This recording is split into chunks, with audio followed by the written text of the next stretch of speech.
আসসালামু আলাইকুম ফ্রেন্ডস, সবাই কেমন আছেন? আশা করি আপনারা সবাই ভালো আছেন। আমি তামান্না জুই নতুন আরেকটি ব্লগ নিয়ে আপনাদের মাঝে হাজির হলাম। আজকে আমি কয়েকটি পদের রান্না দেখাবো আপনাদেরকে। তো প্রথমে গরুর মাংস রান্না করব। তার জন্য আমি মাংসটাকে প্রথমে ম্যারিনেট করে নিয়েছি। তার জন্য এখানে 1 চামচ হলুদ গুঁড়ো দিয়ে দিচ্ছি,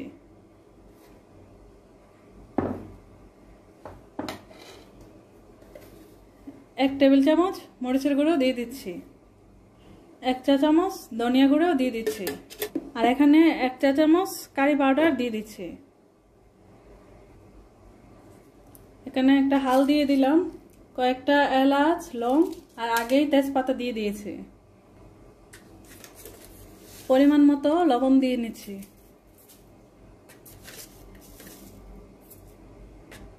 আর একটু তেল দিয়ে নিচ্ছি। এখন মাংসটাকে একসাথে মশলার সাথে ভালো করে মেখে নিব।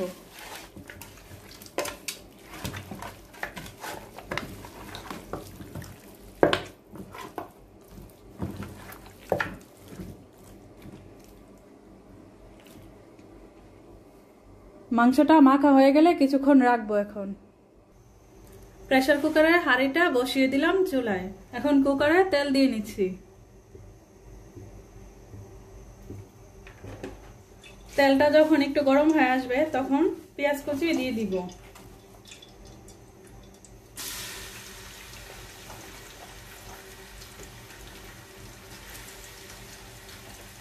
পেঁয়াজটা একটু নরম হয়ে আসলে আদা রসুনের পেস্ট দিয়ে দিব।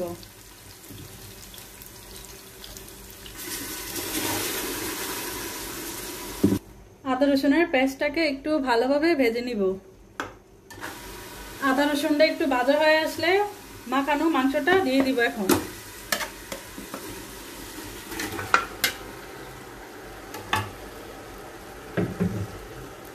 আর উপর দিয়ে কয়েকটা টমেটো দিয়ে দিব।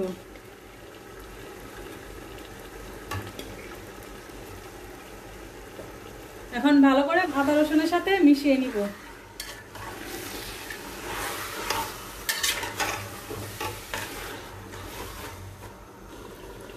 একটু পরিমাণ পানি দিব।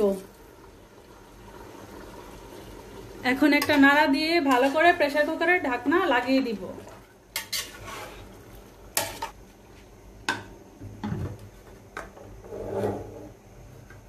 15 থেকে 20 মিনিটের মধ্যে আমার মাংস সিদ্ধ হয়ে যাবে। এখন আমি এটাকে ওই চুলায় সরিয়ে নিয়ে এটার মধ্যে আরেকটা রান্না করব। আমি এখন সজনে পাতার শাক ভাজি করব। তার জন্য প্রথমে কড়াইতে তেল দিলাম। তেলটা গরম হওয়ার পর কয়েকটা শুকনো মরিচ ভেঙে দিচ্ছি।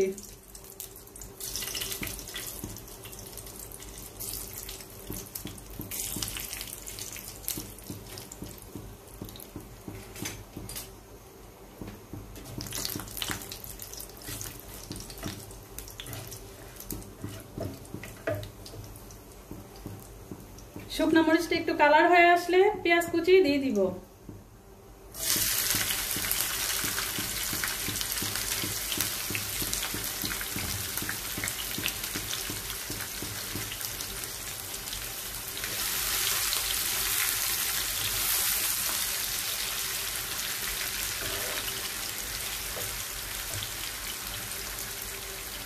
আর কিছু রসুন কুচি দিয়ে দিব।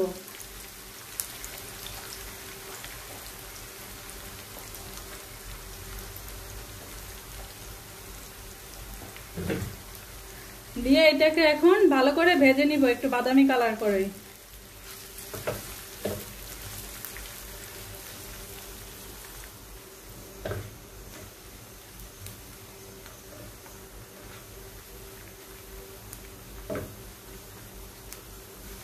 পেঁয়াজগুলি নরম হয়ে আসলে এখানে কয়েকটা কাঁচামরিচ দিয়ে দিব। কাঁচামরিচগুলো আমি মাঝখান দিয়ে ফালি করে রেখেছি।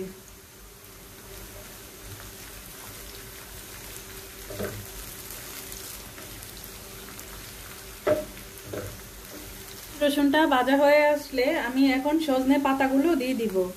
আমি এটা আগে থেকে ডাল থেকে পাতাগুলো চুড়ে রেখেছিলাম আর ভালো করে ধুয়ে রেখেছি। এই যে পাতাগুলো দেখতে এমন। আমি এখন পাতাগুলো দিয়ে দিব।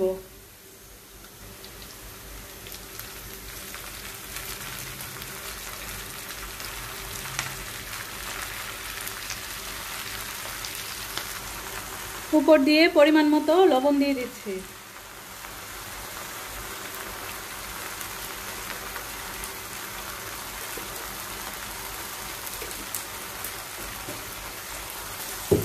এখন উপর দিয়ে একটা ঢাকনা দিয়ে দিচ্ছি।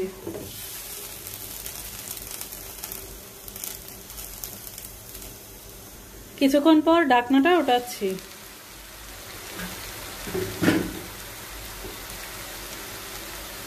শাক পাতাগুলো অনেকটাই কমে গেছে আর শাকে থেকেই পানি উঠেছে।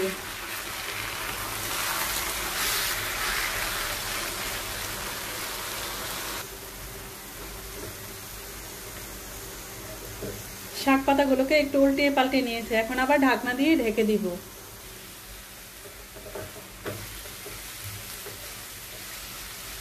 শাকটা প্রায় হয়ে গেছে, নরম হয়ে এসেছে।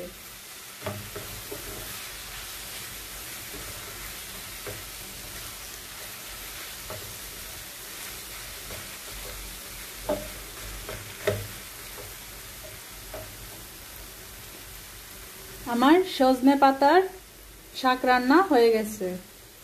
গরুর মাংসটা একটু কষানি হওয়ার পর আমি এখন পানি দিয়ে দিছি হালকা একটু, আর কয়েকটা আলু দিয়ে দিছি। এখন প্রেসার কুকারের ঢাকনাটা ঢেকে দিব, 10 মিনিট রাখবো, আমার মাংস রান্না হয়ে যাবে। পাবদা মাছ ভাজি করবো, সেজন্য মাছটাকে একটু লবণ হলুদ দিয়ে মিশিয়ে রেখেছিলাম। এখন মাছটা কড়াইয়ের মধ্যে দিয়ে দিচ্ছি।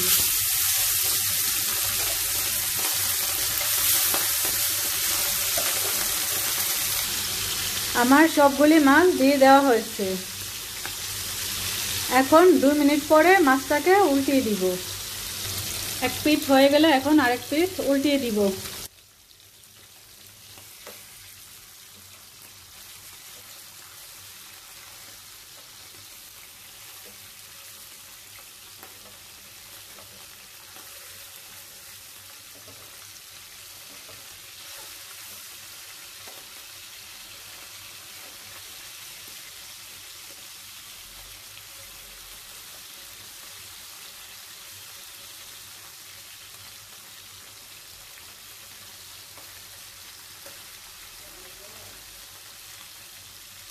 আমার মাছগুলি ভাজা হয়ে গেছে, এখন এটা উঠাই নিব। এখন সেম কড়াইতেই পেঁয়াজ কুচি দিয়ে দিচ্ছি।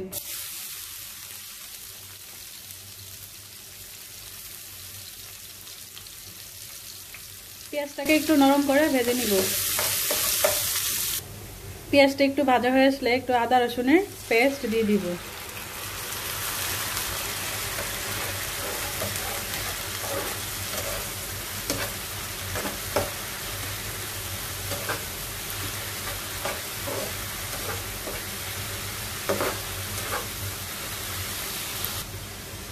পরিমাণ মতো লবণ দিয়ে নিব মাছের জন্য। এখানে হাফ চামচ হলুদ, হাফ চামচ মরিচ, হাফ চামচ বরস এবং পরিমাণ মতো লবণ দিয়ে মশলাটাকে ভালোভাবে কষিয়ে নিব।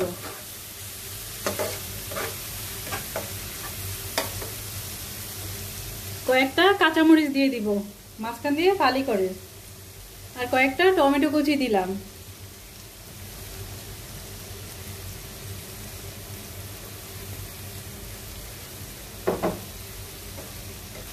এখন টমেটোটাকে মশলার সাথে ভালো করে মিশিয়ে নিব।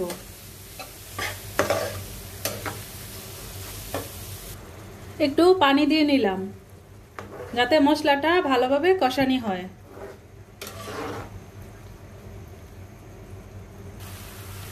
আমার মশলাটা কষানি হয়ে গেছে, এখন মাছগুলো দিয়ে দিব।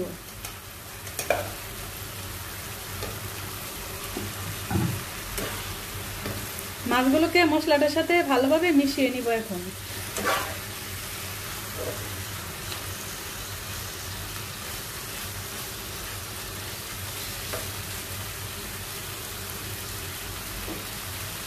উপর দিয়ে ধনিয়া পাতা দিয়ে দিব।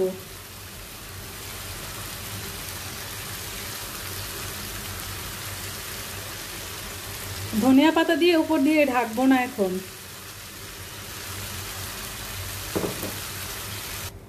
আমার পাবায়া মাছ রান্না হয়ে গেছে। মুরগির মাংস রান্না করব। এখন প্রথমে কড়াইতে তেল দিয়ে নিচ্ছি। তেলটা গরম হয়ে গেলে পেঁয়াজ কুচি দিয়ে দিব। তেলটা গরম হয়ে গেছে, এখন পেঁয়াজ কুচি দিয়ে দিব আর হাল এলাচ এগুলো একসাথে দিয়ে দিব।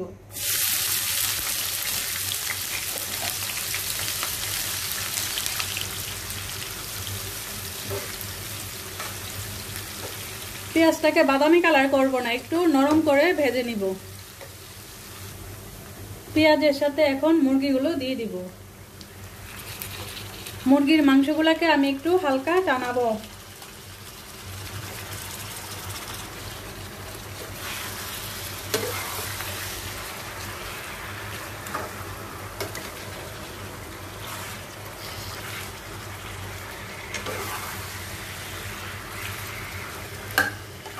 আদা রসুনের পেস্ট উপর দিয়ে দিচ্ছি। কয়েকটা টমেটো দিয়ে দিচ্ছি।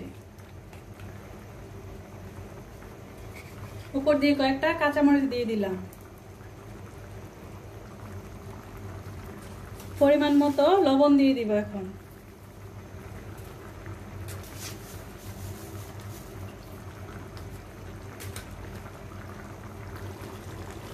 এক টেবিল চামচ মরিচের ফাঁকি দিয়ে দিলাম। এক টেবিল চামচ হলুদ ফাঁকি দিয়ে দিব।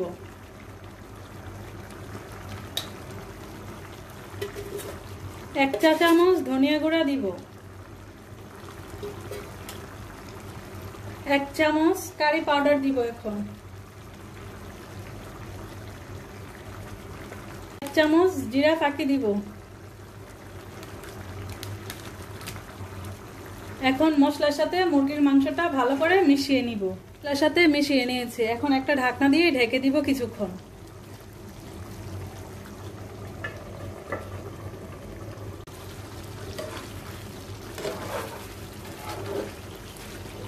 মাংসটা প্রায় সিদ্ধ হয়ে গেছে, আরো কিছুক্ষণ রান্না করলেই হয়ে যাবে।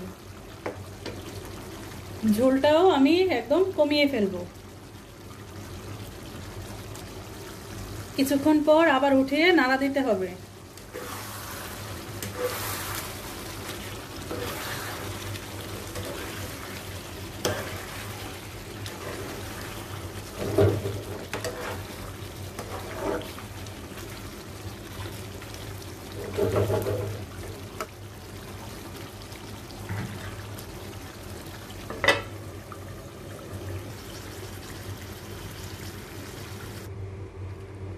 আমার মুরগি রান্না কমপ্লিট হয়ে গেছে।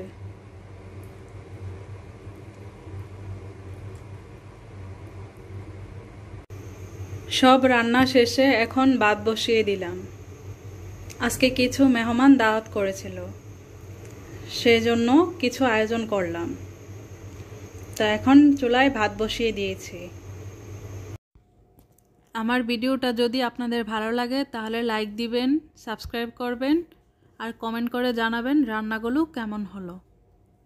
ওকে বন্ধুরা, সবাই ভালো থাকবেন। আল্লাহ হাফেজ।